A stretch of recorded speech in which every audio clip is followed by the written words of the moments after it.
Good evening and welcome to Gravitas. I'm Palki Sharma Upadhyay. Let's get started. Gravitas, co-presented by SBI Mutual Fund, a partner for life. Chemistry That Matters, SABIC. Co-powered by Star Health Insurance, the health insurance specialist. Driven by Kia Sonet, wild by design.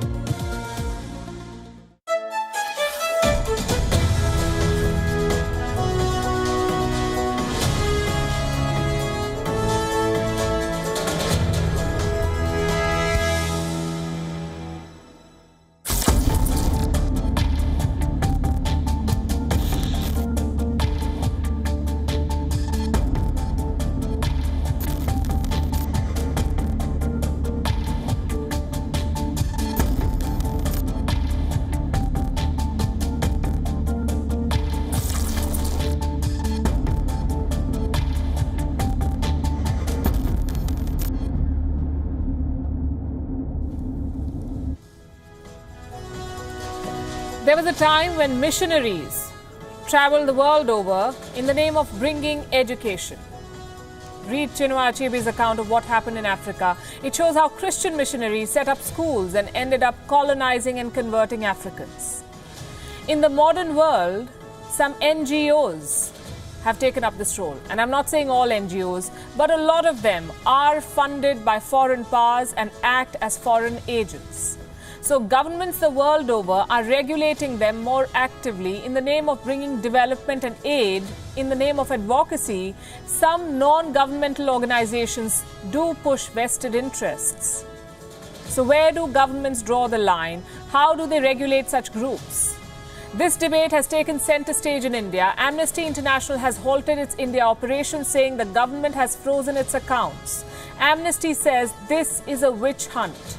The government says Amnesty is in violation of rules and entities funded by foreign players cannot be allowed to interfere in domestic debates. Tonight on Gravitas, we bring you the details of this case. We also discuss how this problem is not unique to India. America, we know, is going to the polls in about a month from now, and foreign interference remains one of the biggest concerns and talking points there. Also on the show, asked to go for the first US presidential debate, Donald Trump says Joe Biden must take a drug test. We bring you the story of televised debates in the US and how they swing elections or don't. Plus an exclusive interview with America's former National Security Advisor John Bolton, who has some of his own predictions for this year's election.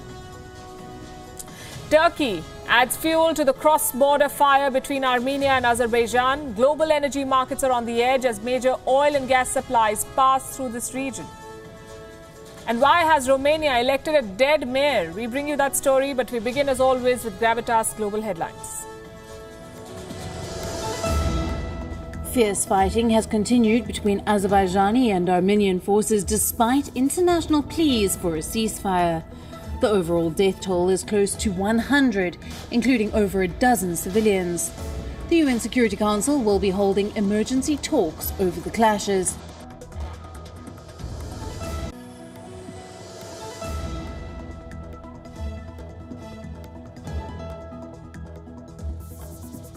Opposition leaders in Pakistan held a joint meeting today to discuss the unprecedented crackdown on the country's opposition.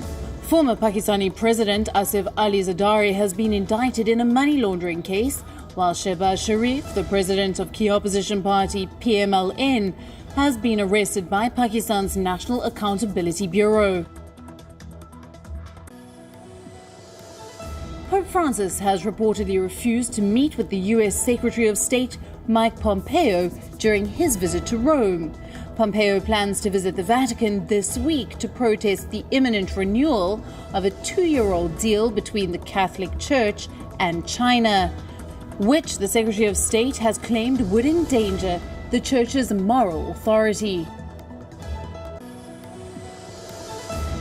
Amid rising tensions between China and Japan in the East China Sea, a Chinese academician has said that Beijing had offered to reduce its naval presence in the area, but was snubbed when Japan hired fishing boats to go into the disputed waters, resulting in skirmishes between the two sides. According to the second National Sero survey conducted by the Indian Council of Medical Research, 1 in 15 people in India have estimated to have been exposed to the coronavirus by the end of August, with people in urban slums at the greatest risk of contracting the infection or spreading it further. California governor has declared a state of emergency in 3 counties of Napa, Sonoma and Shasta. Wildfires have claimed 3 lives and burned thousands of acres in the state since Sunday. The governor of Texas has issued a disaster declaration after the death of a 6-year-old boy infected with a brain-eating amoeba. The amoeba was later found in a community's water supply. The amoeba enters the body through the nasal membranes and penetrates the brain. Testing revealed traces of the amoeba in the tap of the garden hose at the boy's house. Women demanding legalization of abortion in Mexico clashed with the police in the capital city. Police fired tear gas to contain the protests. Abortion is only legal in Mexico City and the southern state of Oaxaca during the first 12 weeks of pregnancy, and is only allowed in the rest of the country under limited circumstances such as rape. Women's second seed Karolina Pliskova survived a major scare against Maya Sharif to book her place in the second round of the French Open. Sharif created history by becoming the first woman from Egypt to qualify for the main. Champions Liverpool maintained their perfect start to the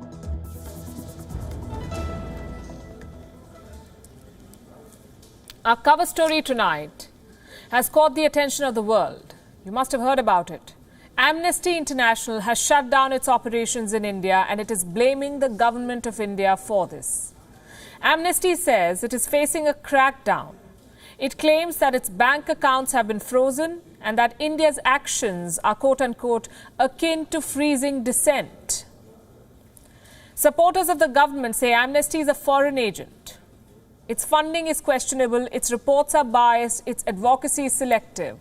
An ugly blame game is on. Tonight on Gravitas, we'll tell you what the case is all about. What is the case against Amnesty in India? Let me start with what happened today. Amnesty put out this long post on its website. It announced that it will shut down its operations in India. The organization says India's Enforcement Directorate has frozen its accounts. The Enforcement Directorate, or the ED, is a law enforcement agency that specifically investigates financial crimes. Now, Amnesty had 150 employees in India. They've all been laid off. It says it does not have the money to carry on its India operations. Amnesty's troubles are not new. It has been under the scanner of Indian investigators for many years now. It is being investigated by the ED, the Enforcement Directorate, as well as the CBI, the Central Bureau of Investigation. In focus is its funding. Amnesty gets money from its parent in the United Kingdom to run projects in India. It is being accused of financial misconduct under the FCRA, the Foreign Contribution Regulation Act, FCRA, a law that regulates how foreign contributions are channeled into India. So what has Amnesty done wrong? Here's a list from sources in the government. Amnesty, we're told, did not have the permission needed to get the funding via the FCRA route. Amnesty is not registered under FCRA. It chose to bypass the law by creating 4 different companies or trusts. The names are Amnesty International Foundation, Amnesty International India Private Limited, Indians for Amnesty International Trust, and Amnesty International South Asia Foundation. Amnesty is based in the United Kingdom. It allegedly sent a total of 36 crore rupees as foreign direct investment, FDI, for its operations in India. That is more than $4 million. It's a move that did not have the permission of the government of India. Amnesty calls itself an NGO. Can it use commercial routes to get funding? NGOs run on donations, not on foreign direct investment. But Amnesty says it has not broken any rules and that these charges are part of a campaign of witch hunt by the government of India. Amnesty says this is about the work they're doing in India. In the past 1 year, Amnesty has released 2 reports. One was about the situation in Kashmir. The second report that came out last month was about the riots in Delhi in the month of February. Both reports criticize the Indian government. Both accuse it of human rights violations. The Delhi riots report says the police committed human rights violations. In its defense, the Delhi police has said that the Amnesty report is quote-unquote lopsided, biased and malicious. The Kashmir report received a lot of attention in the United States. Representatives of Amnesty were called before the US Foreign Affairs Committee to testify. This was a hearing on human rights in South Asia. Amnesty placed a written testimony before this committee. The US Foreign Affairs Committee is a standing committee of the House of Representatives. They're just like the standing committees of the Indian Parliament, where lawmakers from both parties are represented. But this committee in America has jurisdiction over bills and investigations related to foreign affairs of the United States. It is more powerful. So is Amnesty being punished for dissent and for these reports? India's Home Ministry is very clear in its response. Their statement says human rights cannot be an excuse for defying the law of the land. There is more in that statement. The Home Ministry says, and I'm quoting, Amnesty is free to continue humanitarian work in India as is being done by many other organizations. However, India, by settled law, does not allow interference in domestic political debates by entities funded by foreign donations. This law applies equally to all, and it shall apply to Amnesty International as well. Amnesty says it will continue to fight its legal cases in India. Like I said, this is in the headlines the world over.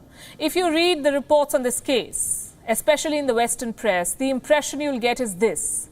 The BJP-led government in India has launched an investigation into Amnesty. What these reports will not tell you is that Amnesty has had a troubled relationship with every kind of government in India. Both under the BJP and the Congress, this group, this organization has been subjected to scrutiny and investigation. And this is not the first time that it has had to shut shop in India. Our next report tells you more. There are NGOs often funded from the United States and the Scandinavian countries which are not fully appreciative of the development challenges that our country faces.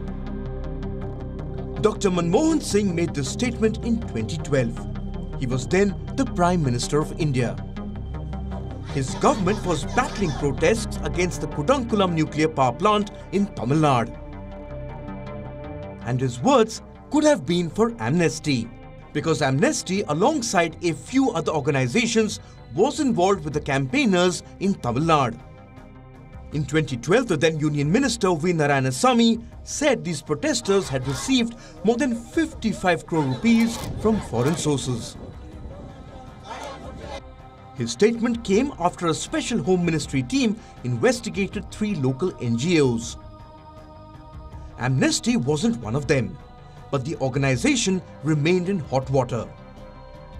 2 years later, in February 2014, the government froze Amnesty India's funding. It was barred from receiving nearly $500,000 from its parent organization. Allegedly, a part of this payment was traced to an offshore trust, set up by a gambling tycoon convicted of fraud in the US. 6 years later, Amnesty India says its accounts have been frozen. Its funding is in question, so it has halted its India operations. Again, this is not a first. In 2009, Amnesty had to close its offices in India. It was denied permission under the same FCRA, or the Foreign Contribution Regulation Act. Amnesty somehow made a comeback, but it faced more scrutiny. Not just from the central government, but even a state government. In 2016, the Karnataka government, under the Congress, filed a case of sedition against Amnesty. This was over an event on the situation in Jammu and Kashmir in Bengaluru. The matter went to court. 3 years later, a local judge closed the case. Amnesty was found not guilty. But the story of its troubles doesn't end there. Amnesty has had some strange bedfellows. In 2010, it was revealed that Amnesty is actively collaborating with Muazzam Beg, a former Guantanamo Bay detainee often described as Britain's most famous supporter of the Taliban. Geeta Sehgal, the great niece of former Indian Prime Minister Jawaharlal Nehru, used to work for Amnesty back then. Sehgal questioned the collaboration with Beg. That criticism led to her exit from Amnesty. Amnesty's offshoot in India has been controversy's favourite child, irrespective of which government has been in power. Will Amnesty make a comeback in India? It is difficult to say, but even if it does, it may not be smooth sailing. Bureau Report, WION World is One. Is India targeting Amnesty International, or is India fighting a bigger fight? The issue here may not be just one NGO, but the misuse of foreign funding. It's a tough, complicated battle made worse by the lack of foolproof foreign funding rules. Look at the size of the challenge and listen to this carefully. India has at least 31 lakh registered NGOs. 31 lakh. This is according to data submitted by the Central Bureau of Investigation, or the CBI, to India's Supreme Court in 2015. Why does India need 31 lakh NGOs? And for perspective, let me tell you this. 31 lakh is more than double the number of schools in this country, 250 times the number of government hospitals. India has one NGO for every 400 people, as against one policeman for more than 700 people. Why do we need so many? What's worse, less than 10% of these NGOs complied with the rules. More than 90% of these registered NGOs did not submit their balance sheets. They're supposed to submit statements with the Registrar of Societies. They did not. What does this tell you? There is an urgent need for regulation, especially for those which get funds from outside the country. According to a report, India has more than 21,000 foreign-funded NGOs.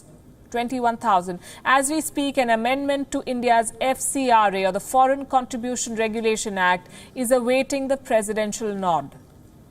For decades, governments have been trying to knit together balanced rules to check the misuse of foreign funding. Do you know why? Because there is no such thing as a free lunch. While the role of civil society is crucial to the functioning of a democracy, foreign funding, if unchecked, can hammer the country's sovereignty. And this is where a balanced rule comes in. In its absence, India has had to resort to ad hoc crackdowns. You see, NGOs have always played a big role in India, be it in development or disaster relief. But many of them have misused their influence to sell foreign narratives, to push vested interests, and to promote religious conversion. Recently, India suspended FCRA clearance for 4 Christian NGOs. Since 2014, India has cancelled the FCRA license of 14,800 NGOs. In 2015 alone, 10,000 licenses were cancelled. Among them were Ford Foundation, Greenpeace, and human rights advocacy group Lawyers Collective. In 2017, Michael Bloomberg's NGO, Bloomberg Philanthropies, was under the government scanner. The NGO was accused of running a campaign to target Indian tobacco businesses. It was apparently lobbying against this sector. Critics have often looked at these cases as India's crackdown on dissent. Earlier this year, India's Supreme Court said that the government of India cannot deprive NGOs their right to receive foreign money. But in the very same ruling, the Supreme Court of India also said that organizations with quote-unquote avowed political objectives in their memorandum of associations or bylaws cannot be permitted to access foreign funding. So how do you tell when an NGO serves a political purpose? When foreign countries fund an NGO to influence India's schemes and policy implementation? When foreign cash interferes with India's strategic independence? These are the times when the government of India must step in. Let me end this with some figures. Between 1993 and 2012, 39 countries enacted laws to restrict funding of foreign NGOs, 39, and these are developing countries. Hungary recently approved a law that made foreign-funded NGOs declare their foreign status on websites and promotional material. Egypt, Russia and Israel are among the countries that have similar laws. And then we have China, which has gongos. These are government-organized NGOs, GONGOs. In other words, sitting oxymorons. India cannot have something like this because it is a democracy. So India must regulate actively, balance transparency and internal security with dissent. Foreign money cannot be allowed to influence policy and political discourse in India. And that, by the way, is a big talking point in the US too. Foreign interference in domestic politics and elections. They've been talking about it since 2016. And it may come up again. In less than 10 hours from now, we'll see one of the biggest events in the election calendar, the presidential debates. The first of the three will happen today. US President Donald Trump will come face to face with Democratic nominee and former Vice President Joe Biden. Where is this presidential debate being held? In Cleveland, Ohio.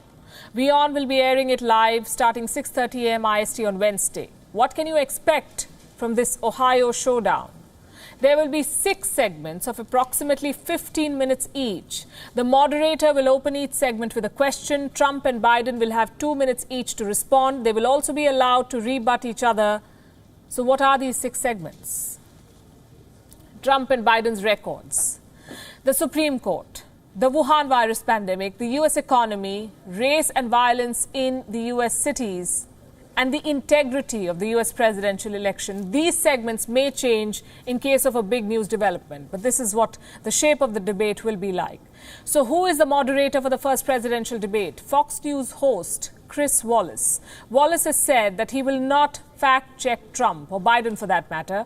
Given the president's love for alternative facts, it will be interesting to see if Biden spends his time fact-checking the president or whether he will use it to put forward his argument. Another thing to look out for will be the impact of Trump's tax report, the one that claims that the US president has not been paying his taxes for years. These presidential debates are an old tradition in the US. They've been happening for decades. Now, a Google search will tell you that the first televised presidential debate was held in 1960 between Democratic nominee John F. Kennedy and Republican Vice President Richard Nixon. But you know what? It is not true. The first televised debate was held 4 years before this, in 1956. Democratic candidate Adlai Stevenson had challenged incumbent Republican President Dwight Eisenhower. What happened then? The men did not appear for their debates. Their representatives did. Former First Lady Eleanor Roosevelt represented the Democrats. She was taken on by Republican Senator Margaret Chase Smith. So technically, and this is very interesting, the first televised presidential debate featured 2 women. Anyway, what happened 4 years later was very interesting. The candidates were new to television camera. Kennedy knew how to use the camera to engage his voters, so he looked straight into the lens. Nixon, on the other hand, kept looking from one side to another. He addressed the reporters in the studio instead of addressing the voters. So Kennedy ended up looking confident. Nixon seemed disinterested, and it did not help that he was also Nixon shifty and sweaty. The vice president was recovering from a hospital visit, and he reportedly refused to wear makeup to this debate. The result was this. Nixon looked very sick on air. Very much in 1961, 2 or 3. I think you have heavy obligations which affect our security, which we're going to have to meet. And therefore, I've never suggested we should be able to retire the debt substantially or even at all in 1961 or 2. Senator, I believe in one of your speeches you suggested that reducing the interest rate would help toward... No, not reducing the interest. Well, Nixon went on to lose this election, and the debates went on to become a case study on the importance of body language, television do's and don'ts, and the role of charisma in the US election. Does that mean that these debates influence the election results? There is no proof, really. Former President Barack Obama did not have a great debate season against Mitt Romney in 2012. Obama sealed his re-election anyway. Personal insults dominated Hillary Clinton and Donald Trump's 2016 debates. Clinton spoke about Trump's sexually aggressive remarks on women. but none of it stopped Donald Trump from winning the election. This year's debates mark the 60th anniversary of the Kennedy-Nixon debates. But 2020 is quite different, courtesy the Wuhan virus. A large portion of the US electorate is voting early, either in person or in mail. Many of them would have already voted before the third debate. So if at all these debates have the potential of swinging votes, the first and the second ones will be the game changers. And we'll track all of them for you. 34 days to go, as I keep telling you. This election is being seen as a referendum on Trump's brand of politics. How has he fared so far? What are his chances? Who better than a former Trump insider to analyze the trends for us? Earlier today, I spoke to John Bolton, Trump's former national security advisor, now the author of a tell-all book against the president. We asked him about Trump's prospects, about who will be a better bet for India, Trump or Biden. Will Donald Trump benefit from his close ties with India's Prime Minister Narendra Modi? And how far is America willing to go to make China pay? Watch this. Hello and welcome to the interview. With me is the former National Security Advisor of US President Donald Trump, Mr. John Bolton, who's been on this channel before. Mr. Bolton, welcome back to WION. How are you, sir? Glad to be with you. Thanks for having me back. The campaign is in its last lap. The election is barely a month away. How do you think the odds are stacked against the incumbent? Well, I think right now, former Vice President Biden has a lead in the public opinion polls nationally. He appears to lead in the Electoral College, but 5 weeks is still an eternity in American politics. Just in the past few days, for example, we had the death of Supreme Court Justice Ruth Bader Ginsburg. The president has nominated a sitting circuit judge, Amy Coney Barrett, to replace her. We'll have hearings the week of October the 12th and a vote probably the week after that. A big event and will cause a lot of controversy. And tonight, on the 29th of September, is the first of 3 presidential debates. So a lot's at stake for both Biden and Trump in this debate tonight. And that could have an impact on the election as well. Everybody is scarred by 2016 when the polls had Hillary Clinton winning easily, and then she didn't. So I think it's important that nobody draw any conclusions simply because Biden is ahead in the polls at this point. So you are saying Biden would be a better bet? Well, hypothetically, I'm still not going to vote for him. I'm going to write in the name of some individual yet to be decided. I don't like either Biden or Trump. I wish I had a different choice. I'm thinking of writing in Ronald Reagan. I'm hoping he's available. And irrespective of who takes the White House, how far do you think America is prepared to go to hold China accountable for what we've suffered this year? I don't think we know the answer to that question, but I think pretty far. And I'll just speak for myself here. I think China's behavior was outrageous. And I don't mean just going back to January. I mean going back into November and possibly earlier. I think they knew, or at least suspected, they had a big problem well before they told anyone around the world. If you look at the history, it's clear that they were very worried about the impact inside China, even when they were denying there was human-to-human transmission. There's a long train of the Chinese deception and cover-up involved here. And I think when you add that with their practices in the military area, the economic area, I think we need a decidedly different American policy, much harder line. And I think Biden will be pushed in that direction if he wins. I will be on the outside, of course, and I will be pushing him, as will many other people, to be even harder. You spoke about President Trump's engagements with Prime Minister Modi. Do you think this supposed closeness is going to help Donald Trump in his campaign with the Indian American voters, the engagements in September last year in Houston, and then again in Delhi and Ahmedabad? I think they will have a significant effect, but I think the Democrats are not going to let the Indian American community go uncontested. And I think one reason that Trump may do well is that many in that community are very successful entrepreneurs, business people, professionals. They don't like the tax and regulatory policies of the Democratic Party any more, any less than any other American similarly situated.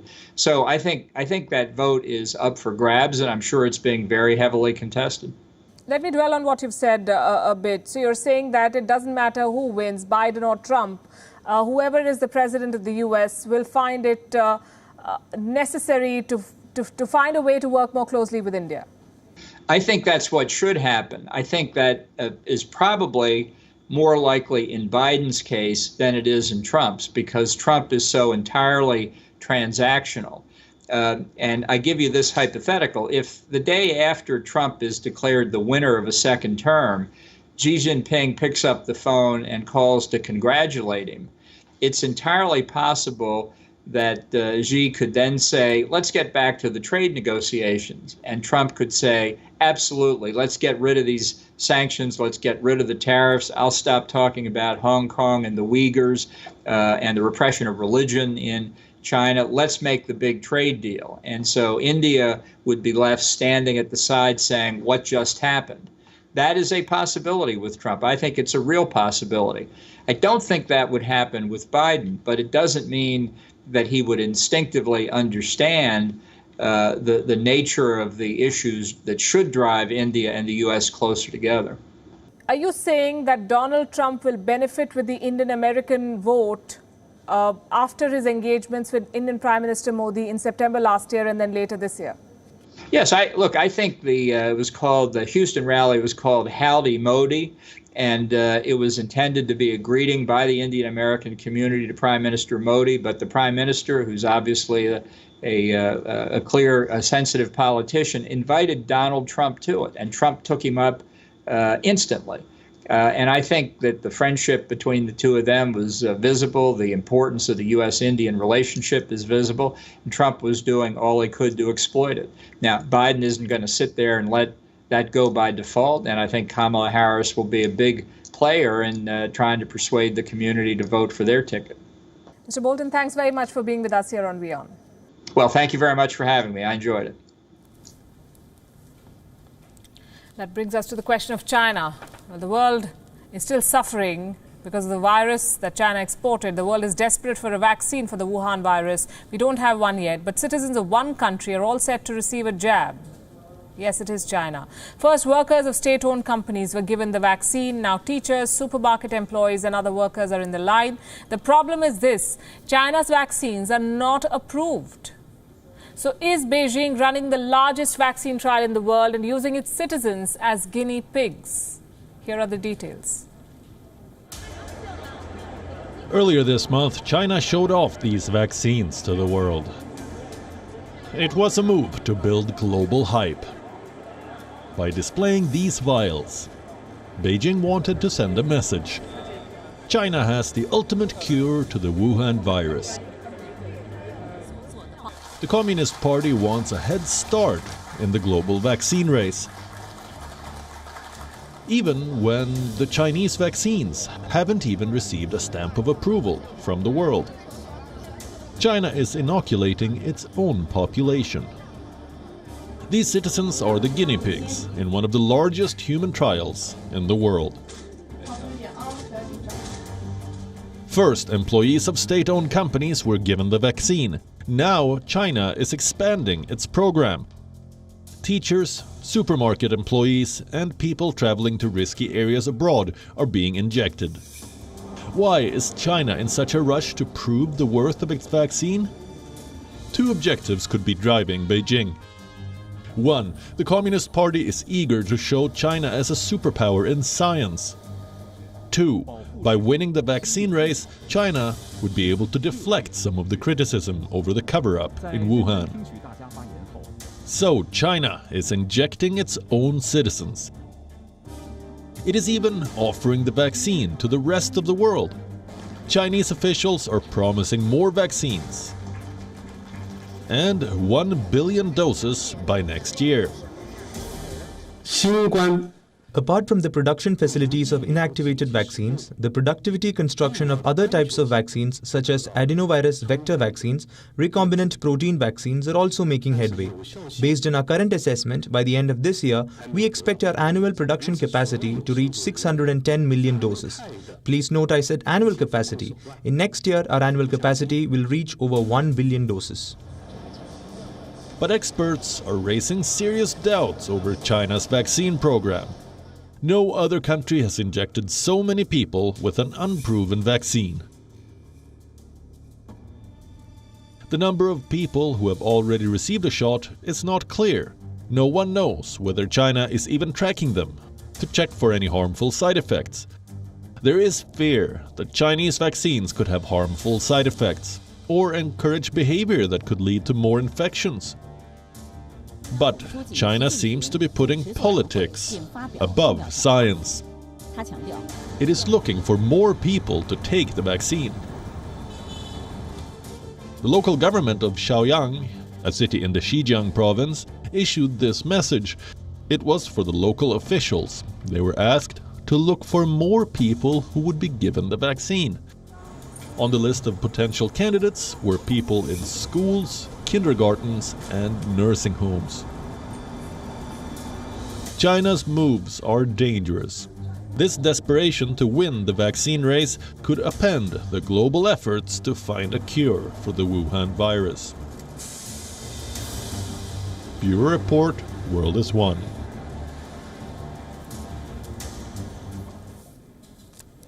The first few months of this pandemic taught global manufacturers a valuable lesson. A global supply chain dominated by China is not a safe bet. The exodus of companies from China has opened the door for countries like India. Now, a new report claims that 3 top Apple suppliers are planning to invest $900 million in India. It is being described as a major boost for India's domestic smartphone industry. This report has more. The Wuhan virus pandemic has revealed how brittle a China-led global supply chain can be. In the face of major disruptions, manufacturers are looking for more stable options. And India is among the top contenders. 3 companies that manufacture for Apple are looking to step up their investments in India. $900 million. That is how much Foxconn, Wistron and Pegatron are expected to invest over the next 5 years. The companies are looking to avail India's new incentive scheme that aims to transform the country into a manufacturing hub. If companies successfully boost sales of locally made smartphones, they are rewarded with cash incentives. Here's how much the 3 companies are investing. Foxconn, $540 million. Wistron, $176 million. And Pegatron, $162 million. The investments will focus on expanding iPhone production in India. Right now, Wistron assembles roughly 200,000 iPhones every month. By the end of 2020, this number is expected to reach 400,000. Combined together, the investments will create 10,000 jobs in India. It is no surprise that Apple is diversifying its supply chain beyond China. With America's trade war showing no signs of waning, partnering with China-based suppliers poses a huge risk. Plus, they save taxes by making in India. Companies will save millions of dollars in import levies. Businesses have learned their lesson from the Wuhan virus pandemic. China's opaque political and economic system guarantees that such disruptions will happen again. And to avoid this, manufacturers are keen on exiting the Chinese market. Multiple countries, including India, are looking to make China's loss their gain. The cash incentive scheme has already attracted the likes of Apple, Samsung and LG. It offers a great opportunity for India to go from being a smartphone users hub to a smartphone manufacturing hub. Bureau Report, WION World is One.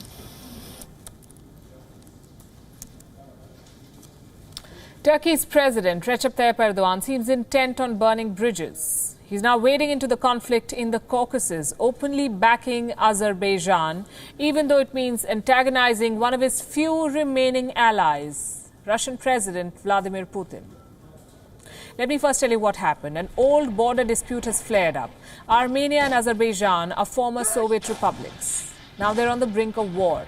They've been firing at each other. Russia wants them to calm down and talk, but Erdogan continues to stoke the fire. He backs Azerbaijan, which is Muslim-dominated. He blames Armenia, which has majority Christians. The Turkish president says Armenia is the biggest threat to peace in the region. Turkey conducted joint military drills with Azerbaijan last month. It has also established an army and air force base within the country to support Azerbaijan. This aggressive posturing puts Erdogan at odds with Vladimir Putin. The Russian president is already dealing with a full-blown crisis in Belarus. He's keen to avoid another one in the Caucasus. So why is Erdogan on a collision course with Putin? Why is he intent on taking sides when the whole world is urging restraint? For the same reason which made him trigger the conflict with Greece. Energy. He wants oil and gas. In 2019, Azerbaijan delivered 9.2 billion cubic meters of natural gas to Turkey. It was delivered through the South Caucasus pipeline, which is part of a US-backed energy corridor. The region is also rich in crude oil reserves, which are exported to an energy terminal on Turkey's Mediterranean coast. In short, most of Azerbaijan's energy exports end up in Turkey. And this fits perfectly into Erdogan's plan of making Turkey a crucial cog in the energy trade between the Caspian Sea and Europe. Now, most of the pipelines in the region run perilously close to the disputed border. If Azerbaijan takes control of this land, Erdogan would be able to dictate energy exports to Europe. But that's not all. There are a few cultural and historical considerations also playing out here. Azerbaijan's former president once described the relationship as one nation, two states. Turkey was the first nation to recognize Azerbaijan. This was back in 1991.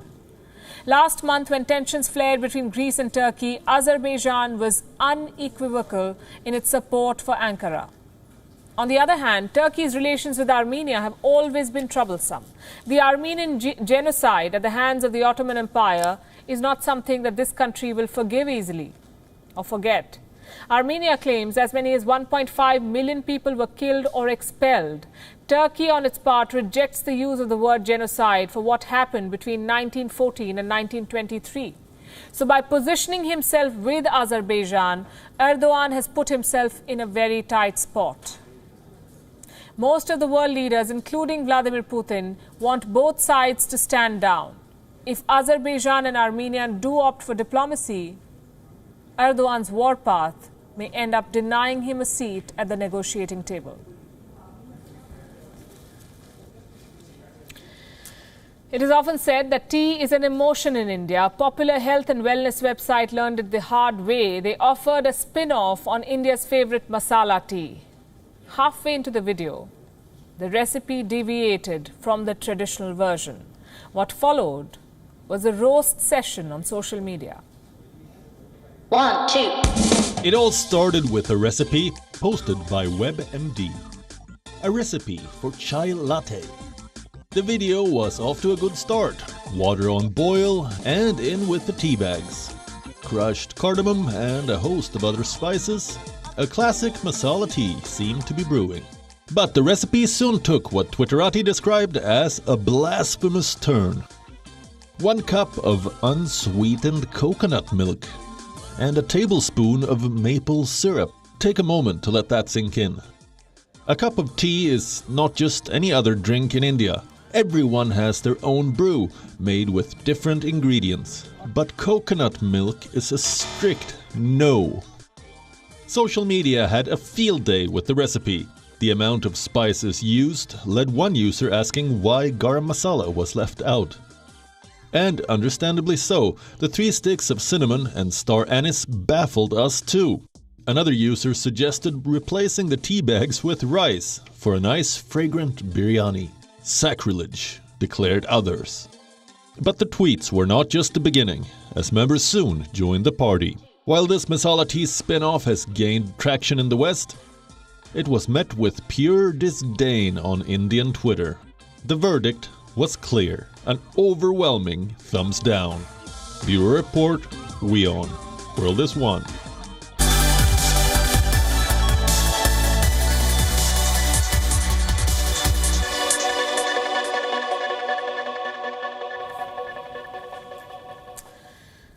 We're in the middle of the week and here's some food for thought. You may have heard or read a famous line from the Bhagavad Gita. You came to the world empty-handed and you will leave empty-handed. We all know this, and yet we spend our lives gathering possessions. We build mansions, bank balances, trade friendships for fame, embrace corruption to make some additional cash. But will any of this matter once you are dead? What will matter? Let me tell you a story. This is from a Romanian village called Deveselu. The village has re-elected their mayor, a mayor who's already dead. But people voted for him nonetheless because they say he deserved to win.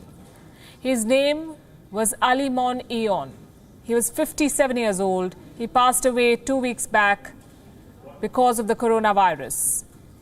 He lost the battle to the Wuhan virus. It was too late to change the ballot papers. The mayor's name remained among the contestants and the people of his village voted for him. He won 64% of the vote. Villagers say he was their real mayor.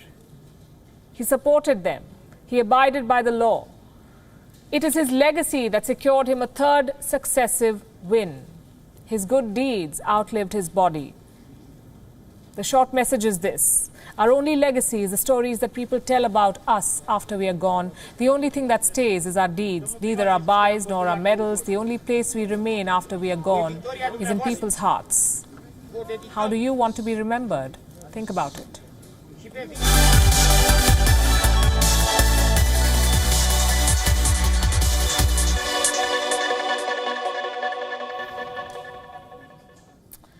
Now, from diet gurus to plus-size models, they say, love your body. But how many of us actually love our bodies? American singer Lizzo is the first plus-size black woman to feature on Vogue's cover. The Grammy winner has lashed out at the body positivity movement. She says it has been commercialized. Here's a report. There are British names too. Benjamin Britten, a cocktail dress in red. The year was 1998. Vogue's editor Anna Wintour made a gentle suggestion to Oprah Winfrey. Wintour asked the actor to lose 20 pounds. Reason? To feature on Vogue's cover. Winfrey, a firm believer in body positivity, surprisingly obliged. She shed the extras. Over 2 decades later, the same magazine has featured Lizzo on the cover. Astonishing, is it? She is now the first plus-size black woman to grace the Vogue cover.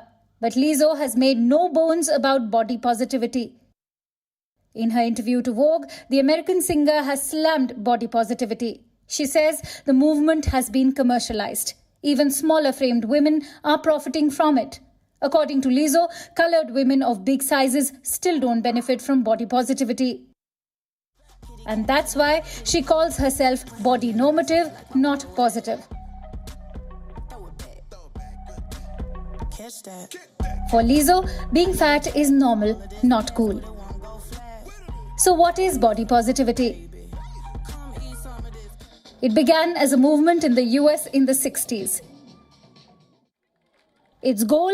Acceptance of all bodies regardless of gender, race, size or physical ability. It was also meant to empower women. But has the movement reached the masses? Clearly no. In the fashion industry, plus size refers to models of size 8 and above. In reality, most people would never think of a size 8 as plus size. In fact, most plus size clothing doesn't even start until a size 16. Besides, the movement has turned into a market. According to McKinsey & Company, the number of mentions of plus size in the fashion press tripled in 2016 compared with 2015. In 2016, Barbie released 3 Barbie body shapes: tall, curvy and petite. In 2017, sports apparel giant Nike began selling plus-size workout clothes. And so, plus-size fashion continues to grow exponentially. The market is estimated to be worth $24 billion by the end of 2020. These facts speak volumes. Instead of curing people's bitter relationships with their bodies, body positivity has turned into a marketing ploy for brands. Be it makeup and fashion tutorials by plus-sized models on Instagram, or a soap brand like Dove which cleverly manipulated beauty advertising, the reason people hate their bodies run deeper than Dove. They start when we are young and go beyond the realm of hashtags and online campaigns. One that perhaps needs a restructuring of the society. Bureau Report, WION World is One.